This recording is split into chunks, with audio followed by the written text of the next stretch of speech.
Em março de 2022, personalidades ligadas à cultura, além de lideranças indígenas e comunitárias, se reuniram em Vitória para a terceira edição da Festa da Criatividade.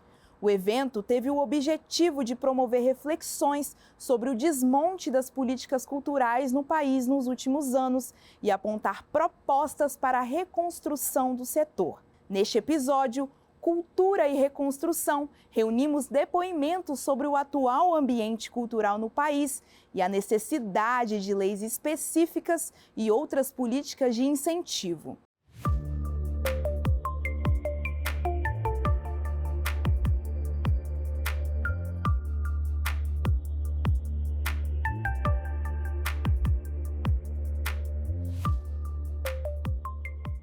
Os desmontes são muitos. Eu vou apresentar de uma forma reduzida. Primeiro, a extinção do Ministério da Cultura. O Temer, quando assumiu, tentou extinguir o Ministério da Cultura, mas artistas, ativistas culturais, técnicos, ocuparam todas as dependências do Ministério da Cultura no Brasil inteiro. Eles tiveram que recuar, destruindo todas as estruturas. O IPHAN, eles estão enfraquecendo o IPHAN, que é um órgão de Estado que tem poder de polícia e tem uma responsabilidade enorme em preservar a memória cultural brasileira. Estão destruindo a Palmares com requintes de crueldade, botaram um negro racista contra os negros. Eu não sei onde foram arranjar, mas de qualquer jeito o camarada está lá desmoralizando as políticas de afirmação e valorização da contribuição que veio da África para a formação cultural brasileira. Estão desmontando o cinema brasileiro, a Ancine e o fundo setorial, que nem é dinheiro público, é dinheiro de uma taxa que é cobrada para os que lucram com a veiculação e exibição de conteúdos audiovisuais. E, além das instituições, a Funarte também, eles estão destruindo os programas. Alguns ultra bem-sucedidos que ficaram famosos no mundo inteiro, como Cultura Viva, que cuida dos pontos de cultura. Então, nós estamos vivendo um momento muito difícil para a cultura brasileira. Um dos piores da história do Brasil, porque eles estão tentando implantar censura novamente, perseguem artistas, estão abrindo processos de prestação de contas de 10 anos atrás, já aprovada, para ver se tem alguma coisa que eles possam incriminar os artistas que são críticos ao governo. Então, a gente está vivendo um momento muito difícil de demolição, destruição, de banalização das políticas culturais. A partir do governo Bolsonaro, a cultura deixou de ter ministério e ficou passeando, né? Transitando entre o Ministério da Cidadania, depois ela virou um apêndice do Ministério do Turismo, uma secretaria especial com pessoas completamente desqualificadas para a função. Eles usam armas dentro dessa secretaria, com um assédio em relação aos funcionários. E a política é de destruir, porque a cultura virou inimiga desse governo. Um governo de pensamento neofascista, onde as pessoas pensam, onde elas criam, onde elas buscam a liberdade do pensamento, onde o Estado deveria ser laico, ele não consegue ser, né? Então houve indução dentro dos editais, censura, volta à censura, destruição de políticas existentes, seja na lei de incentivo, seja nas possibilidades de captação de recurso pelas diversos projetos que existiam dentro da Secretaria Especial. Todos os conselhos de cultura foram desmontados, nenhum deles mais conseguiu se reunir, não teve mais recurso para ponto de cultura. Ou seja, destruição completa de qualquer política. E o orçamento, para você ter uma ideia, para 2021, o orçamento discricionário foi de 23 milhões apenas para o Brasil inteiro. A pandemia foi um impacto negativo muito grande na área cultural e artística. Não pode ter show, não pode ter espetáculo de dança, não pode ter peça de teatro. Tudo isso foi desestruturando o setor. Bolsonaro de um lado e a pandemia de outro. Então nós precisamos reconstituir ambientes, e aí se vai reconstituir em novas bases, sem os defeitos e os limites passados. Então é uma coisa de chorar, né? É uma coisa muito inaceitável, destruindo patrimônio, memória, o IPHAN, Então, é uma política de destruição que nós temos vivido nos últimos 3 anos e 2 meses de governo. E nós precisamos enfrentar isso, não só com resistência, mas tentando virar esse jogo fortemente. A gente via de um processo onde a gente foi incentivado a construir em conjunto um grande projeto da cultura brasileira. Eu sou de Cuiabá, Mato Grosso. Eu entrei nesse debate porque eu senti que havia abertura para, a partir do território onde eu estava, pensar local. Eu estava ali, mas eu conseguia olhar para o mundo. Eu tinha uma abertura possível para desenhar também a cultura que a gente queria. Então, o fim da participação popular e da participação social é o pior dos desmontes.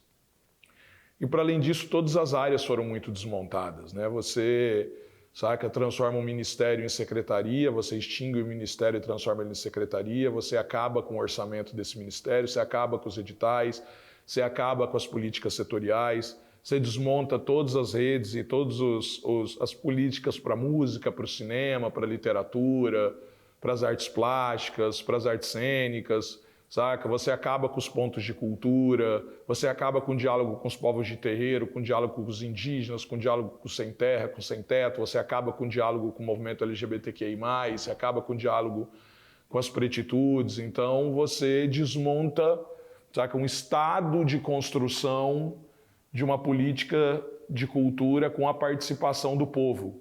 E depois, você vai extinguindo espaços e estruturas que já não têm o mesmo vigor. Então, primeiro você ataca o vigor, que era a política de participação, depois você começa a fechar a porta daqueles lugares que já não têm mais o mesmo vigor. Então, acabaram com um projeto de cultura no Brasil e não existe absolutamente mais nada vindo do Estado brasileiro. Então a gente vai ter que recomeçar do zero.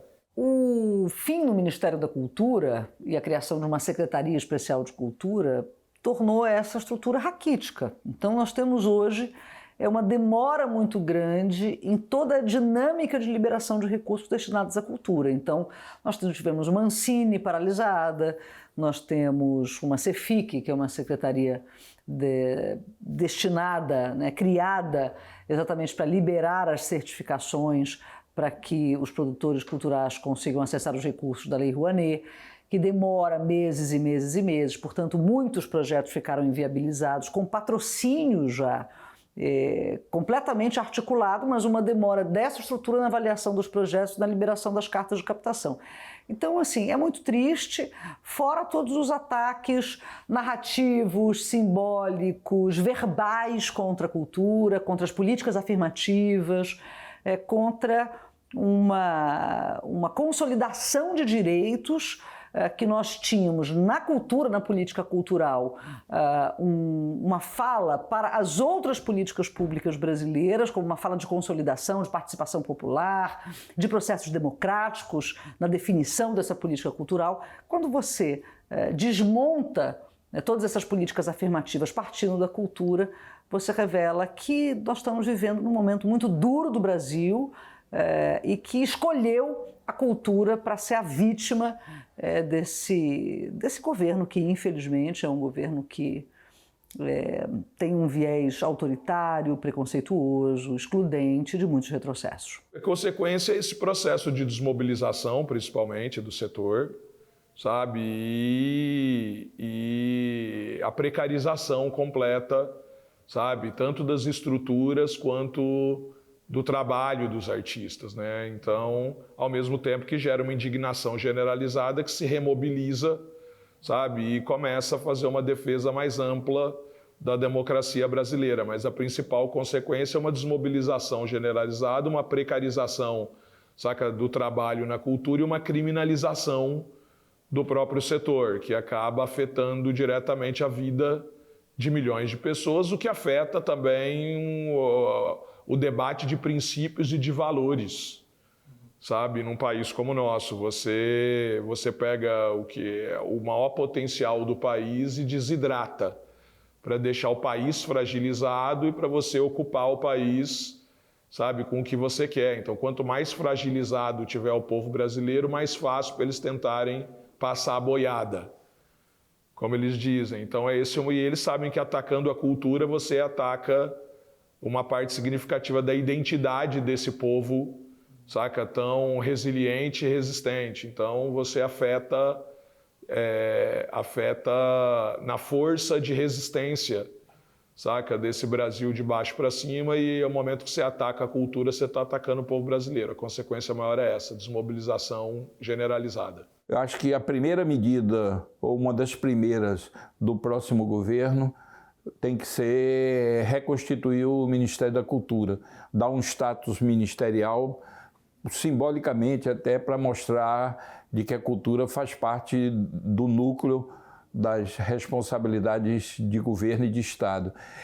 Reconstituir um orçamento minimamente digno, que dê para desenvolver as políticas. Temos que reativar todos esses órgãos que estão cambaleando, eles estão demitindo gente, desestruturando a equipe, então tem que reconstituir. Isso não é fácil, porque expertise é desenvolvido durante décadas, para que a gente possa, de fato, saber fazer as coisas direito, com eficiência e eficácia. Isso é um aprendizado que não vem da universidade, não vem de escola, e eles estão tentando exatamente desestruturar essa capacidade do Estado brasileiro ter uma relação positiva com a cultura. Nós deveríamos, em primeiro lugar, ter o Ministério de volta, né? Porque você precisa ter uma estrutura que dê relevância a essa pauta.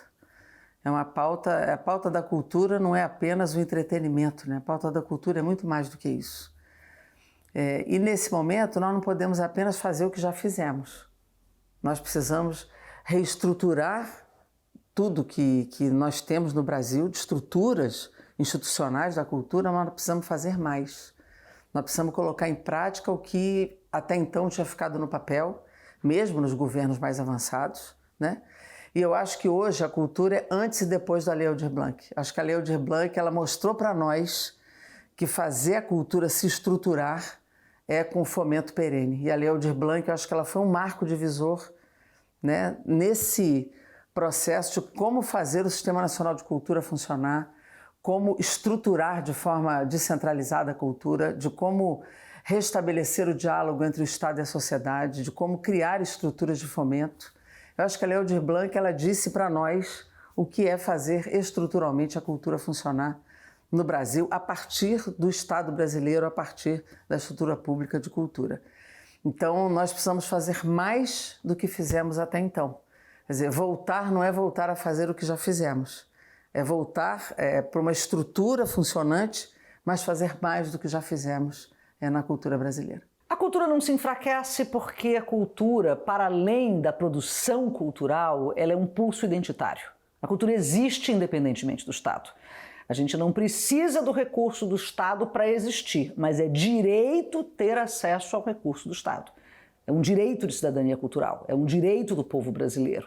Nós construímos leis para isso, nós construímos um arcabouço jurídico para isso. Então a cultura ela não se enfraquece. O que fica muito fragilizado é um processo de descentralização e acesso aos recursos e de efetivação das políticas culturais. Mas a cultura, nesse momento, por exemplo, de pandemia, se uniu, se fortaleceu, nós conseguimos uma forte articulação no Congresso, tanto na Câmara quanto no Senado, garantindo apoios emergenciais para esse setor que foi dramaticamente castigado pela pandemia, porque nós nós precisamos, ou melhor, né? Nós fomos dramaticamente atingidos por essa pandemia que suspendeu eventos culturais grandes que movimentam a economia criativa das cidades, dos estados, eventos de calendário cultural que envolvem uma grande e ampla rede de economia criativa e colaborativa, setores extremamente profissionalizados, ligados inclusive ao turismo. Então, nós passamos por um processo muito duro, ainda estamos saindo dele, mas nós nos unimos, nos escutamos, enxergamos um Brasil profundo, diverso, com realidades diferentes, com políticas públicas que precisam ser assentadas nas realidades de cada território, e nós construímos uma Lei Aldir Blanc que agora caminha para ser uma política pública de Estado efetiva e estruturante da cultura brasileira.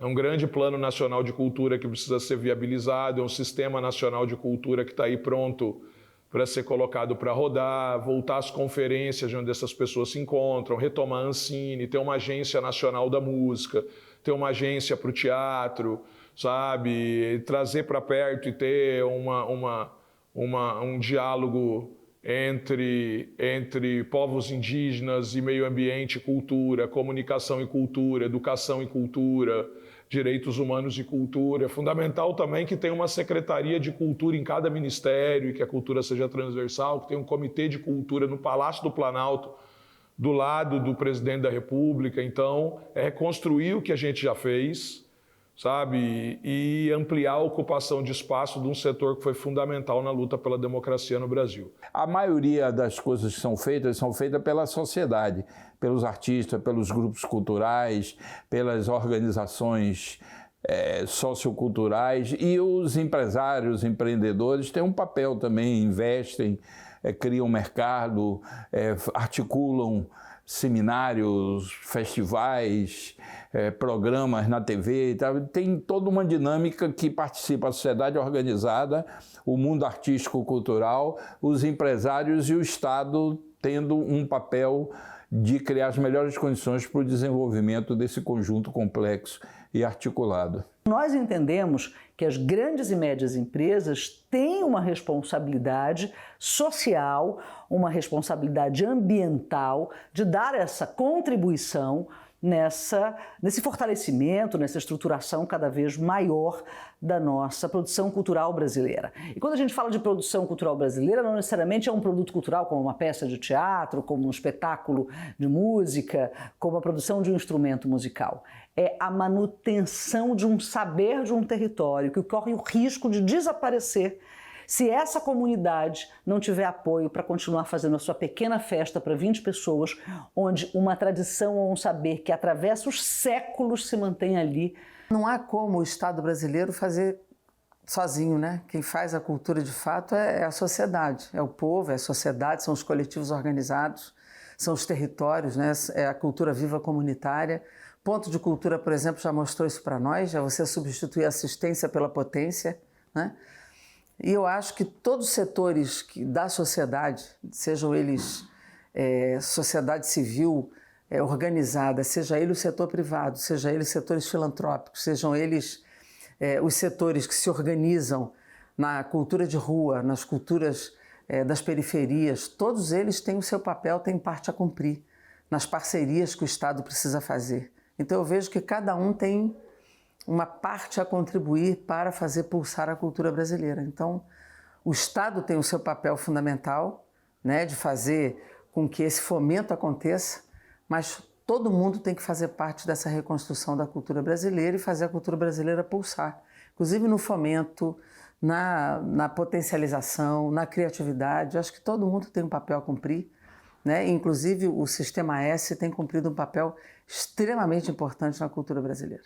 Um Brasil com uma economia em frangalhos, saca, vai precisar de quem tem a capacidade, saca, de desenvolver tecnologias sociais com alto impacto e com baixo custo, reconectando esse tecido social e dando oportunidade para que as pessoas, saca, voltem a se engajar ao entorno da construção desse projeto, desse amplo projeto participativo da cultura brasileira.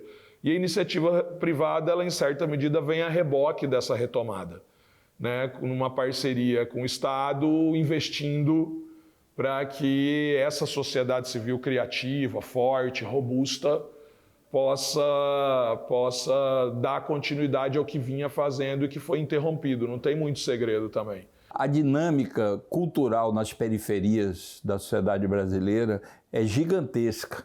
Eu diria até que em certas capitais do Brasil, as periferias têm uma dinâmica cultural muito maior do que o resto da cidade, porque é uma certa correção de rumo, é compensar a falta de Estado, a falta de direitos, a falta de dignidade. Uma parte da população de trabalhadores pobres que vivem nas periferias, principalmente na juventude, se dedicam a construir iniciativas culturais. Clube de cinema, teatro, biblioteca comunitária, é uma infinidade de formatos e temas principais, mas o conjunto é muito importante. Daí tem saído grandes artistas São Paulo, Rio, Bahia. Eu diria até que boa parte dos grandes artistas que têm aparecido ultimamente tem vindo dessa experiência comunitária de periferia. Então, eles são importantíssimos. Agora, é importante que o Estado subsidie, apoie, fomente, crie cursos de formação, porque é parte da construção da dignidade da população de trabalhadores que vivem. Acho que substituir essa ação violenta e, em certos momentos, criminosa da polícia por uma ação cultural, educacional, positiva, para incorporar essa parcela da população, porque, na verdade, isso aí é resquício da escravidão. Os escravos, quando foram libertos, eles não tinham para onde ir, não tinha mais casa, não tinha... escaparam do horror da escravidão, mas não tinham para onde ir e foram criando as favelas por falta de assistência, de atendimento, de um processo. E até hoje não teve uma mudança de qualidade na vida dessas pessoas. Pelo contrário, tem tráfico infernizando a vida deles, tem milícias, tem polícia violenta. Então, é uma grande possibilidade do país criar uma base de inclusão dessas pessoas, compreender de que cultura e educação são dois vetores importantíssimos para essa construção de justiça social. O Brasil da periferia é um Brasil que veio desse território rural, que veio da várzea, que veio dos rios, que veio dos maretórios, muitas vezes. Esse adensamento urbano, ele se dá na periferia por conta de um Brasil excludente. E ele traz essa força da cultura como uma narrativa, como uma fala de resistência. Se nós enxergarmos essa cultura periférica com a atenção que ela nos provoca, nós vamos entender que é uma fala de resistência, é uma fala de luta por direitos, é uma fala de uma cultura extremamente dinâmica que absorve muitas influências e recria o tradicional a partir das influências dessa urbanidade, desses novos instrumentos e ferramentas tecnológicas. Então, é na periferia onde a cultura é mais viva, mais potente e tem um papel de transformação social bem mais efetivo. Bota recurso na ponta que a ponta sabe o que fazer. Nós não precisamos ensinar o que a galera da periferia tem que fazer, o que os movimentos indígenas têm que fazer, o que o movimento cultural da Amazônia tem que fazer, o que o movimento cultural do Nordeste tem que fazer, está tudo pronto. E é tudo muito potente. O papel da iniciativa privada ter um radar mais apurado, para construir um sistema permanente de investimento, principalmente numa parceria público-privada, entendendo que a sociedade civil está pronta, para retomar o que já vinha fazendo.